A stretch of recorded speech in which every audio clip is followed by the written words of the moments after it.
Olá, bem-vindos a mais esta análise focada nos materiais que recebemos.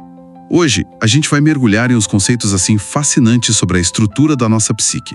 Vamos falar de ego e si mesmo. Qual que é a nossa missão aqui? É tentar entender como esses dois centros interagem, né? E como eles moldam a nossa jornada interior. Você está ouvindo o Enigma Podcast, uma jornada sonora pelos mistérios da alma, do universo e da consciência.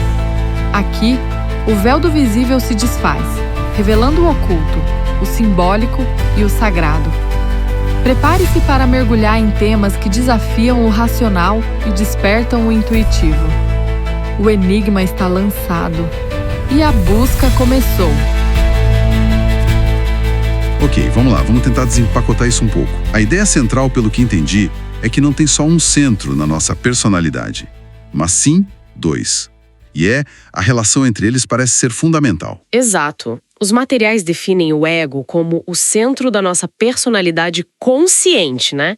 É a sede da nossa identidade subjetiva.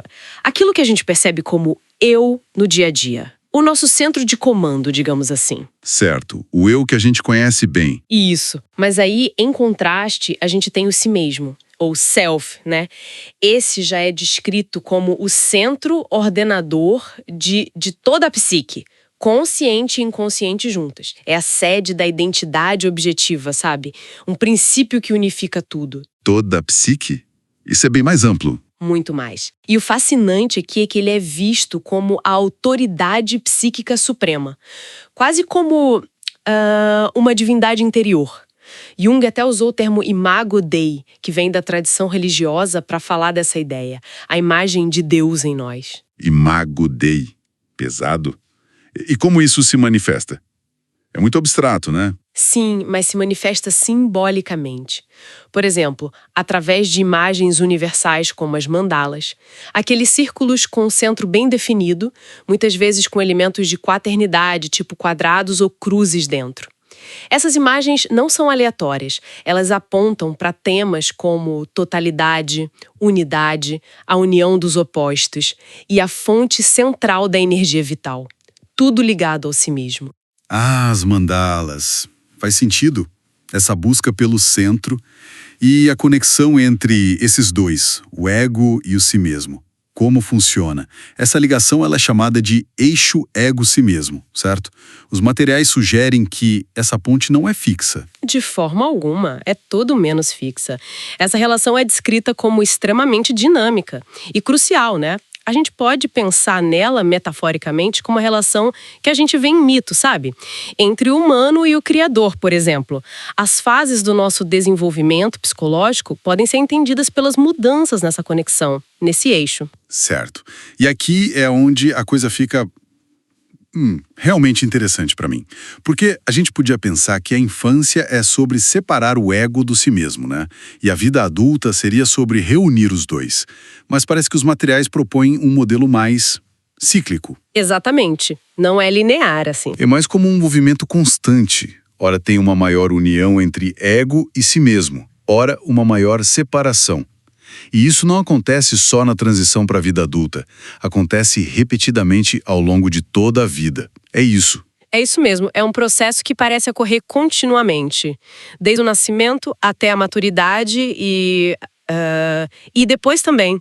É como se fosse uma espiral de desenvolvimento, sabe?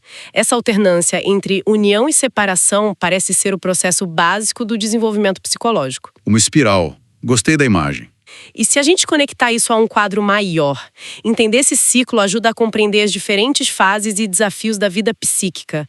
Reconhecer essa dinâmica é parte fundamental do processo que Jung chamou de individuação. Individuação. Isso. É onde o ego se torna mais consciente da sua relação e, de certa forma, da sua dependência dessa psique arquetípica maior, que é representada pelo si mesmo. Então, o que tudo isso significa na prática?